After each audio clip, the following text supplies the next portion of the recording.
Last talk of the session is Xingyu, who will tell us about modular verification of probabilistic constant time. Yeah, thanks for the introduction, Kevin. My name is Xingyu Xie from MPI-SP. So the topic I'd like to discuss here is modular verification for probabilistic constant time. Before I really start, I want to mention that I will not go deep into the intricacy around the probability, but focus on the modularity. So probability is kind of essential for cryptography, but it's very intricate for verification. And our approach here is very general. It's applicable to both deterministic setting and probabilistic setting. So we can think from deterministic point of view in this talk, and I can explain offline if anyone is interested. Okay, let's start. Let's start from the boring question, which is already explained. So what is constant time? Constant time is a discipline for cryptographic implementation. It is to mitigate a class of side channel attacking. Constant time means that the adversary cannot infer secret information by observing branch decisions and memory accesses. So on the right side, I explicitly marked what will be leaked to the adversary. In other words, constant time means that the leakages have no secret information. So to prove constant time, an important property is modularity. By modularity here, I mean the modularity along function calls. Here on the right, there is an example. This is a common utility in cryptography. So reject sampling, very imprecisely, reject sampling means that we want to produce a sampler of a small domain from a sampler of a large domain. So it contains a loop. The loop keeps generating random numbers until it's within the bound. So this reject sampling function is used everywhere in cryptography. So here, by modular verification, what I mean is that we want to first prove that these utility functions are constant time. Then we go up layer by layer. When we are proving callers are constant time, we want to use the established results of the callees. Why this modularity is important? So in this way, the proof will become more structural, and it will be very easy to understand and maintain. And it's also it's reusable in a very natural way. Then the question is how we can prove constant time in such a modular way along function calls. Following the practice in information flow security, the natural first step is to provide contracts for every functions. So the contract labels every input and output by public or secret. Public means that this information is fine to be observed by the adversary, but the meaning of secret will be a bit tricky. One may think that secret means that this information cannot be known by the adversary at all, but sometimes it's not the case, because public output may dependent on secret input anyway. So for example, consider a hashing function.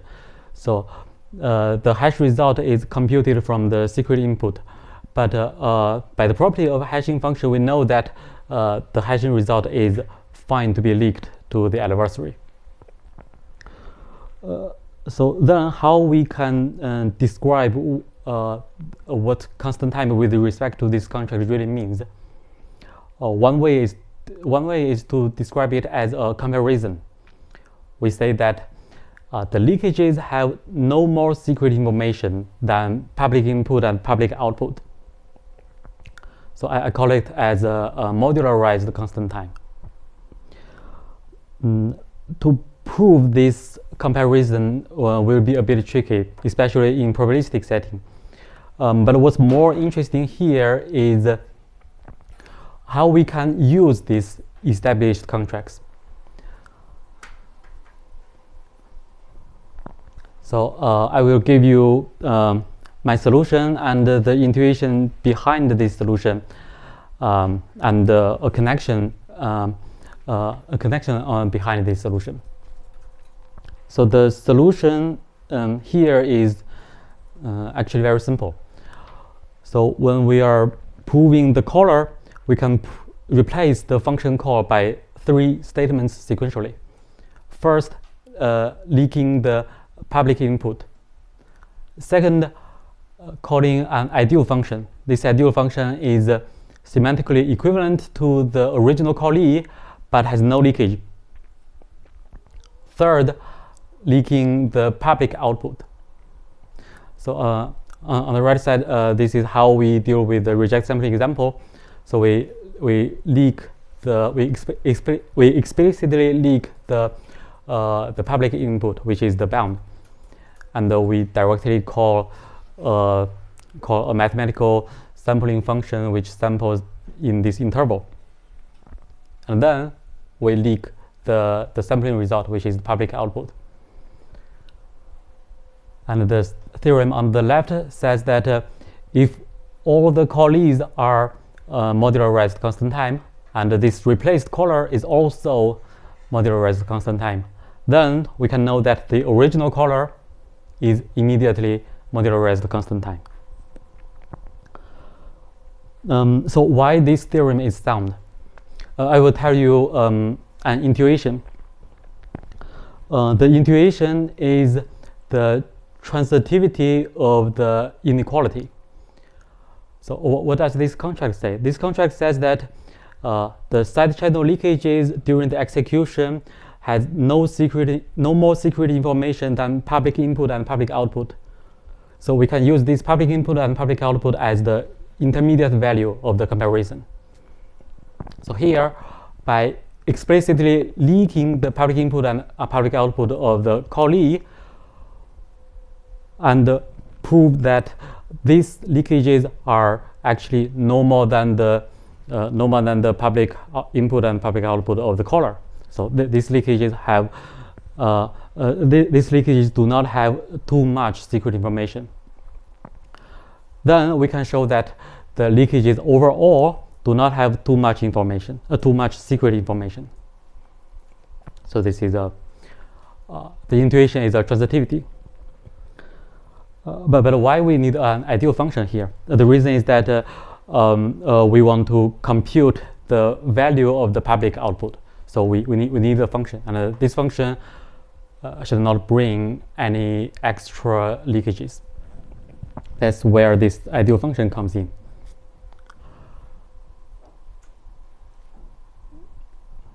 Yes, so this is the solution. And I want to tell you more behind this solution. So I think behind the solution there is a connection between two fields, and the theorem above is actually an analog of a standard result in another field. So the field is multiparty computation. This is a class of cryptographic protocols where participants collaborate together to compute a function while keeping their data as private as possible. So what's the connection here? The connection is there is a correspondence between the basic security form of multiparty computation and this modularized constant time. So the basic security form of multiparty computation says that it also says that the intermediate values during the execution have no more secret information than part of the input and part of the output. So this is almost exactly the mathematical form of modularized constant time. So based on this observation, my theorem above is actually a transfer of standard modularization result in multiparty computation. So this theorem is called sequential modular composition. So it's published in 2000 by Canetti. This is the previous paper of famous universal composability, and as far as I know, this is widely used when cryptographers design and prove multiparty computation protocols these days. So this is the interesting connection.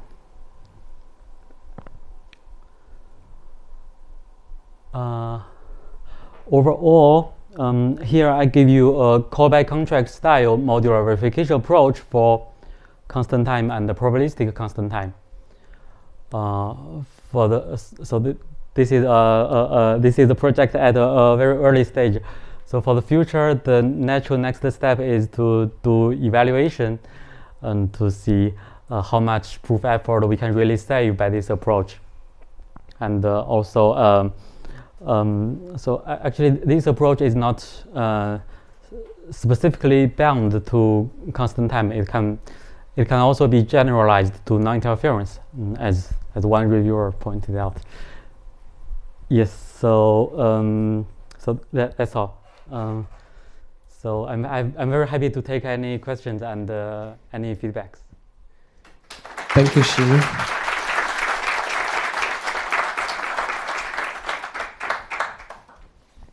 Thank you. So thanks for your talk. I just wanted to mention, there was already in the past someone, I think Marco Badrignani, who saw a connection between universal composability and secure compilation. Yes. So if you, I don't know, do you plan to define a relational Hall logic to prove that your compiler is secure? So this would work for, as you said already, a very large class of properties, not just non-interference. Yeah, so I saw the papers about secure compilation, robust compilation, and universal compatibility. But here, so first, this work is not about compilation. So this work is you can see it at source code level. So we are proving like source program satisfies constant time. So they are not like technically not. So the two connections are not the same.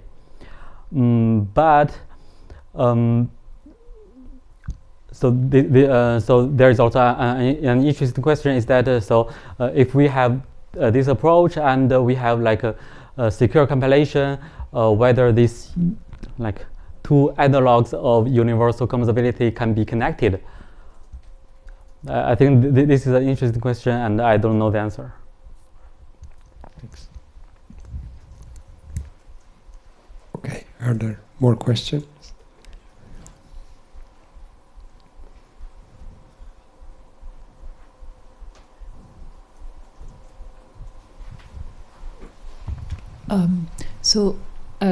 Sorry, I'm very not familiar with probabilistic constant time. Mm-hmm. I was wondering, how are you gonna, in which tool are you gonna implement this? Will it be on top of Jasmine and in EasyCrypt? EasyCrypt. Because there is already UC support in EasyCrypt, so will that be different? So in EasyCrypt now EasyCrypt has probabilistic relational Hall logic, yeah. And it supports probabilistic. So it supports probabilistic constant time, Mm-hmm. but it lacks of the modularity. And isn't it sufficient to then use what they did in the UC support for EasyCrypt plus the probabilistic relational Hall logic and to get the modularity? Or first, the UC support for EasyCrypt is to use EasyCrypt to prove the UC of the of some cryptographic algorithms. Mm-hmm. And here what we need is to improve the verification approach. Mm. So why the Like, why current easy encrypt does not support this? The reason is that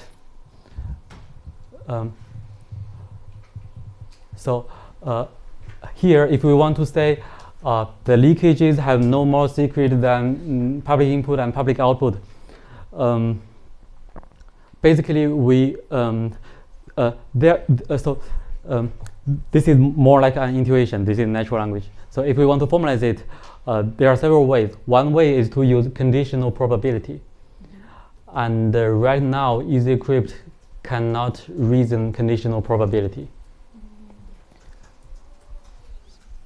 So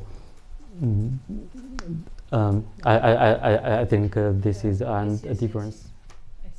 Yes. Okay, so we have time for probably last question. Sorry. So by public output, do you mean something like a declassification? This is a very good question. The answer is yes. So,